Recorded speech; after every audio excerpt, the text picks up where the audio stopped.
الفاظ مترادفہ کے سلسلے کو آگے بڑھاتے ہوئے 3 الفاظ امر، التماس اور سوال، ان میں فرق کو ذکر کرتا ہوں۔ یاد رکھیں کہ امر کہتے ہیں کہ کسی شخص کو حکم دینا جو کہ چھوٹا ہو، اور التماس کہتے ہیں کہ کسی چیز کا طلب کرنا اس طور پر کہ حکم دینے والا اور جس کو حکم دیا جا رہا ہے دونوں رتبے میں برابر ہوں۔ اور سوال کہتے ہیں کہ چھوٹا آدمی کسی بڑے آدمی سے طلب کرے، چھوٹا آدمی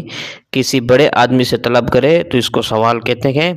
یہ 3 الفاظ ان کے درمیان یہ فرق ہے،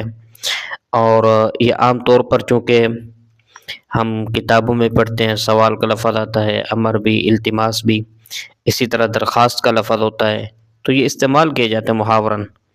تو ان کو ذکر کرتی ہے۔ اللہ تبارک و تعالی ہمیں عقل